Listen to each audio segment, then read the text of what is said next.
Bonsoir, bonjour, chers amis. Depuis un certain temps, de temps en temps, j'écris des petits commentaires, soit bibliques ou soit de nature à donner du sens un petit peu à notre vie. Surtout en ce moment de la COVID-19, j'avais écrit quelques articles et plusieurs m'ont demandé de mettre ça sur vidéo plutôt que de lire tout un grand texte qui devient un petit peu fastidieux à lire. Moi la première, faire de longues lectures, c'est pas mon fort toujours. Alors, quelquefois, pour méditer, j'aime mieux entendre quelqu'un qui parle et qui fait comme une forme de méditation. Et puis, je suis en mesure de m'unir à cette méditation. C'est un petit peu ce que je vous offre. Je vais le faire à quelques reprises pendant cette période disons, de retraite commune, de retraite globale, où nous sommes tous un peu confinés à la maison. Et puis d'entendre d'autres personnes qui partagent leur vécu sur l'Évangile ou sur la parole de Dieu, ça nous aide à méditer. Comme moi-même, j'écoute d'autres méditations qui se font actuellement sur Facebook. Et cela m'aide à méditer, à mieux saisir le message du Seigneur à travers tous ces événements. Ce soir, ce qui m'a inspiré, ça a été la méditation, l'homélie que le pape a fait durant la messe de ce jour. Et c'était en lien avec la première lecture, c'était la lecture du livre des Nombres, Moïse et le peuple qui était au désert, puis la lecture de l'Évangile en Saint Jean. Et il a fait le lien entre les deux. Et ça m'a beaucoup touchée parce que je me disais, c'est un petit peu le peuple dans le désert, c'est un petit peu nous autres en ce moment. Le peuple était confiné dans un lieu désertique, il ne pouvait pas sortir de ce milieu. Puis le peuple commençait à se lasser de toujours avoir la même nourriture, même si elle venait du ciel. Hein? Le peuple se lassait de cette vie désertique et puis commençait à regretter ses oignons d'Égypte. Peut-être que nous, en ce moment, on se lasse un petit peu des quatre murs, puis on se lasse un petit peu de voir à peu près personne, sauf peut-être les animateurs de la RDI là, qui nous donnent les nouvelles. C'est un peu notre histoire. Et dans ce texte, le peuple se lamentait tellement que Dieu envoya des serpents pour les mordre. Et leur morsure était mortelle. Alors le peuple s'est tourné vers Dieu, s'est comme ressaisi, en se disant, oh, qu'est-ce que c'est qu'on a fait là? On a vociféré contre Dieu, alors qu'on avait le ventre plein. Et là, le Seigneur nous envoie quelque chose pour nous faire réfléchir. Alors, il se tourne vers Moïse. Et Moïse intercède pour le peuple. C'est toujours été le rôle de Moïse d'intercéder. Et il demande tout simplement à Dieu, qu'est-ce que tu veux que je fasse? Qu'est-ce que tu veux faire dans cette situation? Et Dieu dit, élève une espèce de poteau et accroche-y un serpent fait d'airain. Et tous ceux qui vont se tourner vers ce poteau, vers ce serpent, seront guéris. C'est une drôle d'affaire. Hein?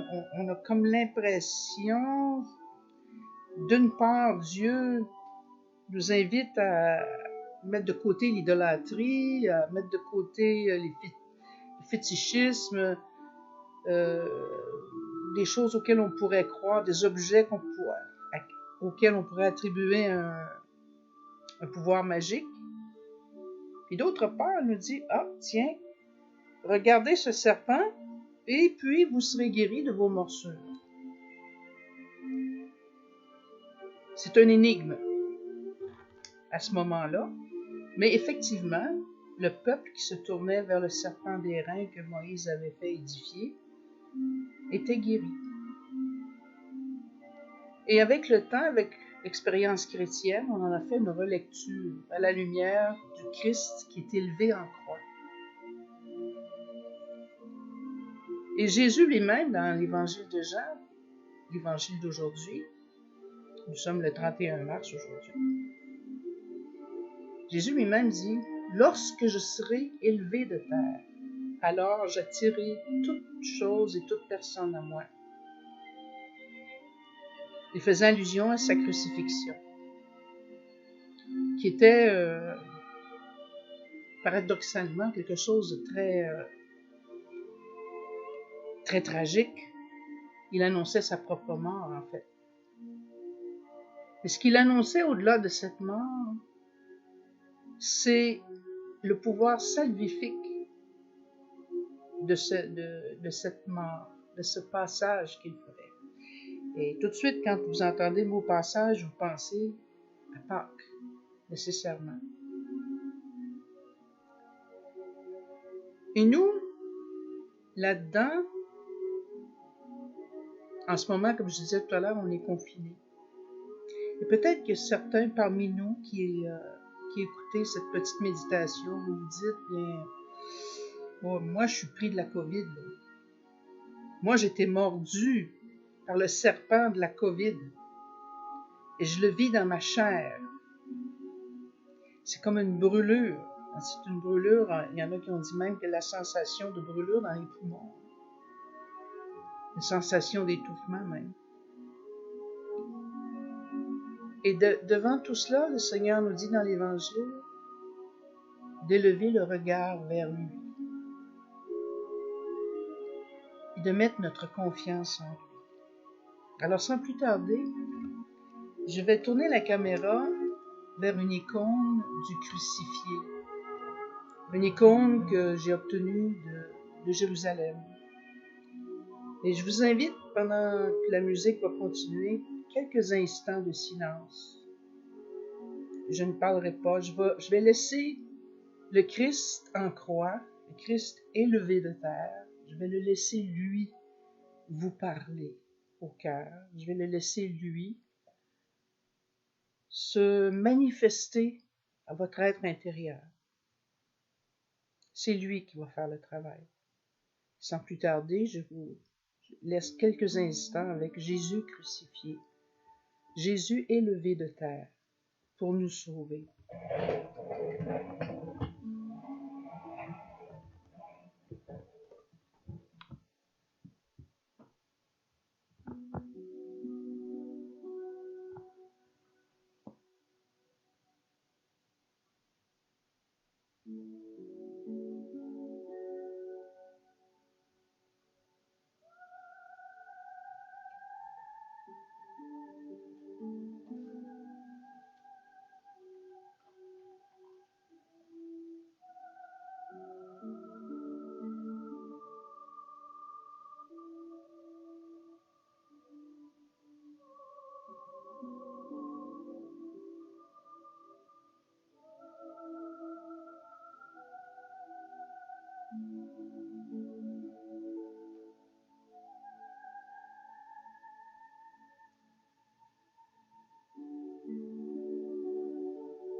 Oui, Jésus, tu as été élevé de terre.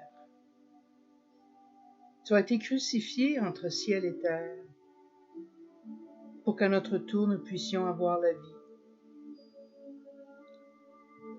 Et dans Isaïe, on le dit bien que tu n'avais plus l'aspect d'un homme, mais tu avais l'aspect d'un ver, ou si vous voulez, d'un serpent, dans le sens que tu portais sur toi toute cette tragédie humaine du péché. C'est comme si tout ton être avait été enveloppé d'une peau de serpent, de la peau du péché, de notre péché, que tu as voulu prendre sur toi, Seigneur, pour nous l'extirper, pour nous l'enlever. Tu as été enveloppé du mal à notre place, pour que nous soyons revêtus de ta grâce, pour que nous soyons délivrés. C'est un grand mystère.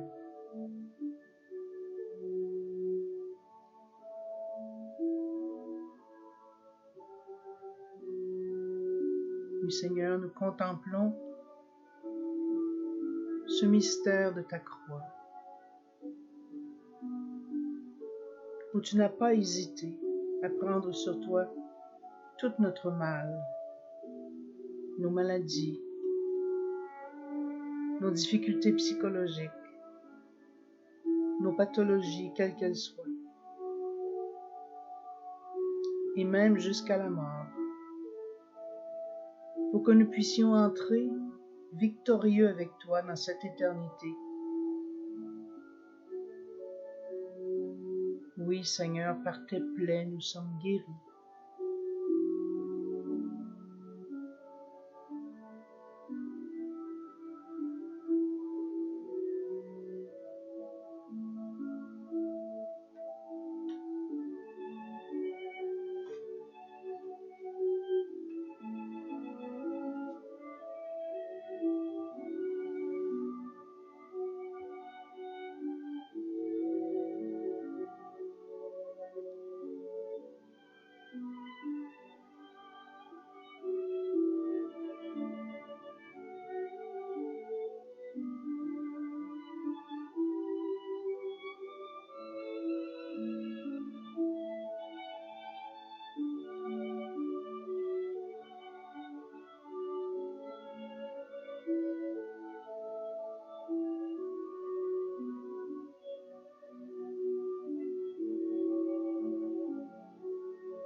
Et Seigneur, qu'en ce temps de confinement obligatoire, nous puissions trouver à l'intérieur de nous-mêmes tout ce qui nous confine dans le mal, le péché, nos résistances à ta grâce, pour en être libérés par toi. Qu'à travers ce confinement physique, nous soyons libérés intérieurement. Qu'à travers ce confinement physique, nous puissions trouver une plus grande liberté de cœur, de contemplation, de prière et d'union à toi. Nous te le demandons, Jésus, en ton nom. Amen.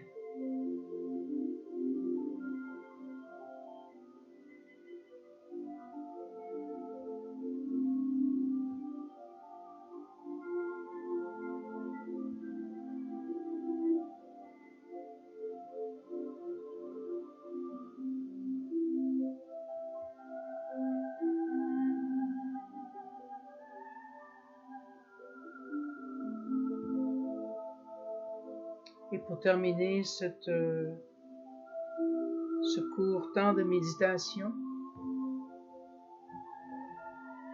je vous invite à prendre à chaque jour peut-être quelques minutes devant un crucifix, simplement pour se rappeler du grand don que Jésus a fait de sa vie pour nous, en le remerciant et en unissant avec lui toutes les petites souffrances de chaque jour que nous portons, et surtout en se souvenant de la souffrance de nos frères et de nos sœurs qui en ce moment sont terriblement éprouvés par la maladie, par la séparation aussi que cette maladie cause dans les familles, dans les couples. entre personnes malades et personnes bien portantes d'une même famille. Souvent, les personnes sont séparées. Alors, n'ayons pas peur d'unir toutes ces souffrances à celles du Christ, qui peut apaiser, apporter la paix. Amen. Et je vous invite peut-être d'ici 2 ou 3 jours, on pourrait se revoir sur une autre thématique biblique qui est en lien avec ce que nous vivons en ce moment. Probablement, en ce qui concerne le Shabbat de la terre, c'est-à-dire le repos de la terre dans lequel nous sommes plongés sans le vouloir, et faire un lien avec l'héritage que nous a laissé la tradition hébraïque à ce sujet. Alors je vous dis à la prochaine et merci de votre écoute.